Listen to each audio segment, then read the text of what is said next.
Jadi yang pertama adalah dataran rendah. Kalau dataran rendah itu banyak ditemukan pemukiman penduduk. Biasanya pemukiman penduduk di daerah dataran rendah itu akan sangat banyak. Ini yang pertama. Lalu yang kedua, di dataran rendah aktivitas yang dominan adalah pertanian. Apakah nanti di daerah dataran tinggi tidak ada pertanian? Tetap ada, cuma mungkin jumlahnya tidak banyak. Jadi kenapa?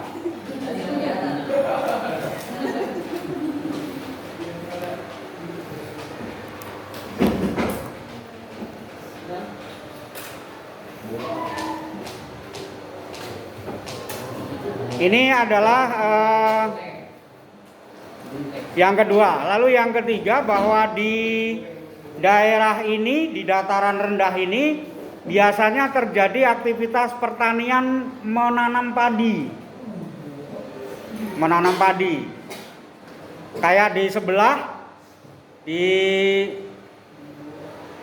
belakang sekolah itu karena dataran rendah, banyak aktivitas menanamnya adalah padi, gitu.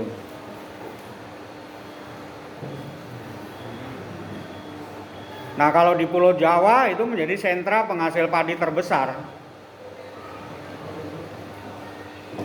Di Jawa Barat yang terkenal di Kerawang ya. Di Kerawang yang terkenal. Kalau udah beras Kerawang itu udah biasanya ulen ya. Kualitasnya bagus. Mungkin itu karena didukung oleh irigasi yang bagus. Pengairan. Itu ya, ini yang pertama. Nah, lalu yang kedua tadi apa? Perbukitan, benar ya. Jadi kalau perbukitan ini sudah? Sudah.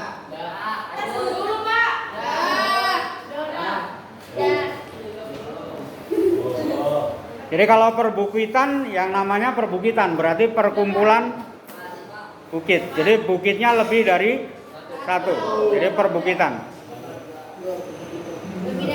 Kumpulan dari sejumlah bukit dalam satu wilayah tertentu.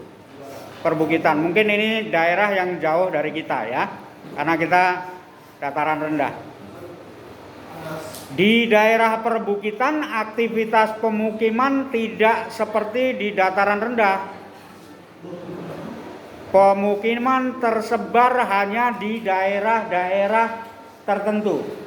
Pemukiman itu artinya tempat penduduk tinggal ya, pemukiman. Maka tempat penduduk tinggal itu namanya pemukiman. Dan kalau di daerah perbukitan biasanya daerah pemukiman itu tersebar, tidak terkonsentrasi di suatu tempat. Jadi tersebar ya. Nah, penduduk di sini memanfaatkan lahan datar di antara perbukitan. Baik itu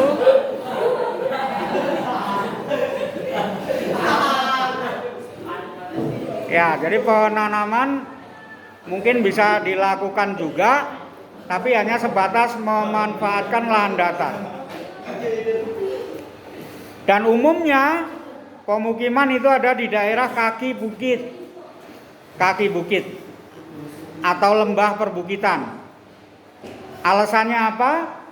Karena daerah tersebut biasanya mudah diperoleh sumber air, baik itu berupa mata air maupun sungai.